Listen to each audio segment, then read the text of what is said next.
What's up, everybody? It's your boy AD, and I'm here to do the Raw review for last Monday, yesterday, October 24th, 2022.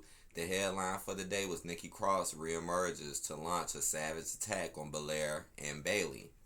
Alright, just to let you guys know, because again, I appreciate the more, viewership I've been getting on my wrestling videos. I really appreciate it, so I've really been trying to really work on this more. But I'm gonna let y'all know that I made a specific video for this. So, and that should be uploaded before this video. So if you're watching this video, the other one should already be up. So go back and check that out if you want to know about how I felt about Bianca Belair being embarrassed for the third week in a row and me being right about my prediction of her losing the match. Because I knew she was gonna lose since they announced it. And I've been talking about how she been getting embarrassed and the whole Nikki Cross. So if you want to know about that, go check that video out. But let's get to it. So it started off with Dominic Mysterio's victory over AJ Styles last week. The Judgment Day came to face to face with the OC en route to WWE Crown Jewel. So this pretty much was the same old stuff, right? They come out. I pretty much figured what was going to happen here. They came out, ran their mouth about the OC. You know, they got the beef. Mysterio's on SmackDown, so they going to hold that to the side for now. Run the mouth. AJ Styles and them interrupted it, and I pretty much figured it. I'm like, okay, it's going to probably turn into a tag match or a singles match. And that's exactly what happened. It turned into a singles match between Carl Anderson, which is the smaller guy of the OC, and Finn Balor. I'm like, boring, man. Straight up. And this took up like 30 minutes of time. Tonight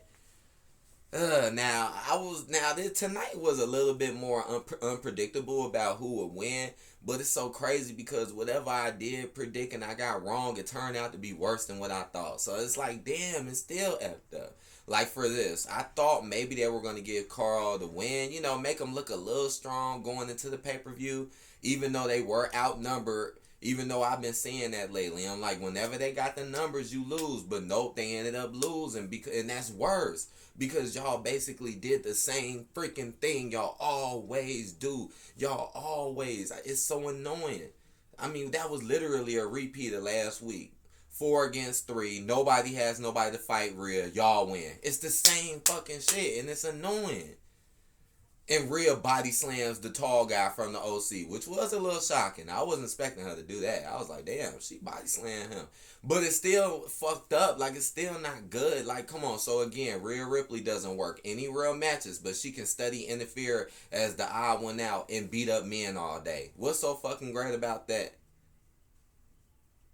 Oh, she body slammed him. Wow, yeah, but she's steady interfering in every match. What's the point of Judgment Day even wrestling if they're just going to interfere every match? Just like everybody else. So that was crap. Then we had the Miz attempt to give insight. I'm going to try to keep up with these promos backstage. Because sometimes I do be overlooking stuff. The Miz's attempt to give insight on Dexter Lumis' situation got interrupted by Johnny Gargano and R-Truth. Okay. So, more hype for Johnny G. I swear, they better not put Johnny G over the Miz. I swear they are going to piss me off. Just like how they made me mad with Theory. Like, y'all did Theory so bogus. Now, here they go. Johnny G is getting all this attention. He's everywhere. He's in all these segments, man. He's like, here he go again. Jumping in and then bringing R-Truth out. Because he was basically trying to snitch. He's basically playing a snitch. Talking about he finna blow the whistle and shit. He's snitching. And the Miz like, oh, I'm going to tell the truth. And then R-Truth was like, okay, well, I'm the truth. I know that sounds ridiculous, right?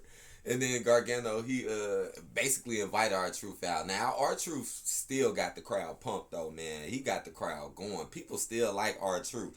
It's sad that they don't use him like that, man, because he definitely is over to this day. Here we go. I had a feeling this was going to turn into a match. Plus, Miz already was dressed, right? He already was dressed to work a match. But I doubt it was be Gargano, though. I thought it was going to be someone else, but it turned out to be R-Truth. And they end up having a match, as y'all can see. Hold on, let me look at the Brock Lesnar, Bobby Lashley, Bray Master. Okay. Damage Control, Hijack, Candice LeRae interview, and Attack the Poison Pixie. Oh, yeah, I remember that. So yeah, Candice LeRae had her own little talk backstage.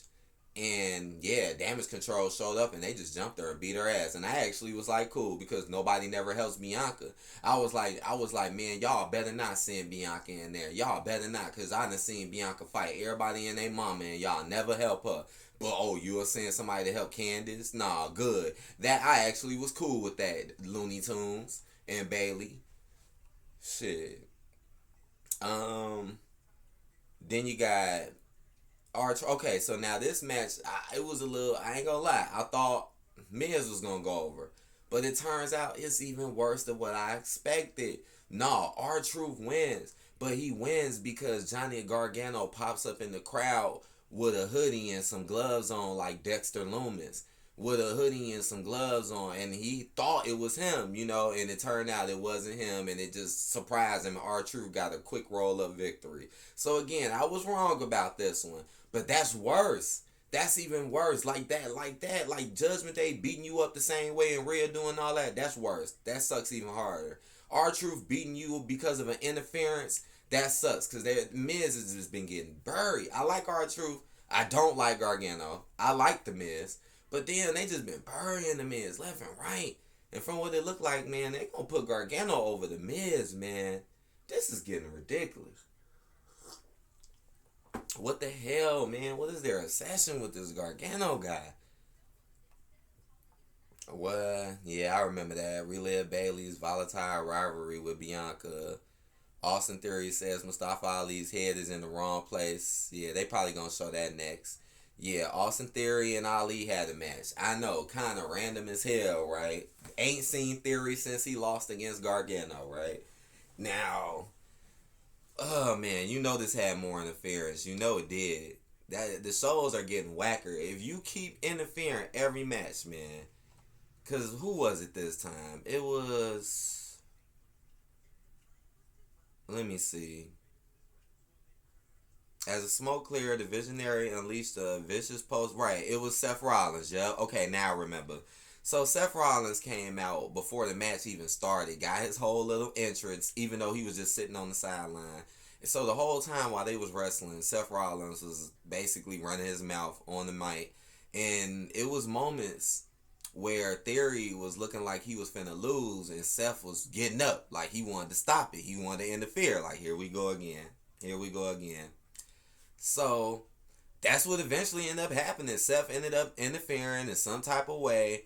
You already know, right? Theory kicked out the legs on Mustafa Ali's top rope attack. Thanks to the distraction by the meddling Seth freaking Rollins. So Theory gets a win here, which I predicted. I actually did predict Theory to win this one. Once I seen Seth Rollins was on the side, I instantly picked Theory, because I was going to pick Ali because of how they've been doing Theory. But Theory gets a win here, but the sucky part is he only won because of interference and you beat Ali. So still not really good for Theory. While Gargano is sitting here beating you and starting 2 or 3 beefs at once. He had a beef with Theory. Now he has a beef with The Miz. And he started a beef with Baron Corbin tonight. So, yeah. Oh, and afterwards, yes, Seth Rollins jumped on him and beat him down, and then he ended up coming back. So that's like Ali's like new theme now. It's like when you think he's gone, he's just gonna come back. That's like his new thing now. You think he's gone, he's gonna come back and attack. Okay, still boring, still not good, because who cares about Seth Rollins against Ali? We already know damn well Seth Rollins is gonna win. So this ain't good. This show was pretty terrible, to be honest. This whole Raw was bad, damn near, pretty much. Omos versus a whole bunch of jobbers. Oh, well, nothing new with that, right? The only difference this time is that it was 4 jobbers. Ooh, 4 jobbers. Wow. Doesn't matter. He beat them all, squashed them up real quick. We already know that. That's whack. Seeing them constantly fight jobbers is whack. Then you had Elias defeat Chad Gable. Yeah, this is whack too. Because here we go. Just make Elias just go back to Elias. Nothing new. Don't bring Ezekiel back. Just make him go back. Grow his hair back. Give him his guitar back. put him with Riddle and act like Riddle has something to do now. I mean, he did mention Ezekiel, though. He did. He was like, oh, my younger brother Ezekiel, because, they like to write people in and talking mess to people now. And that's what Alpha Academy did. They just came in, start talking mess about Elias, talking about Ezekiel, and he even knew he was a liar. And if you pay attention to this and how they got it written, look at this. It says competing in his first match in over a year. What? So, okay. So you basically are saying that this is not Ezekiel. This is Elias. Really?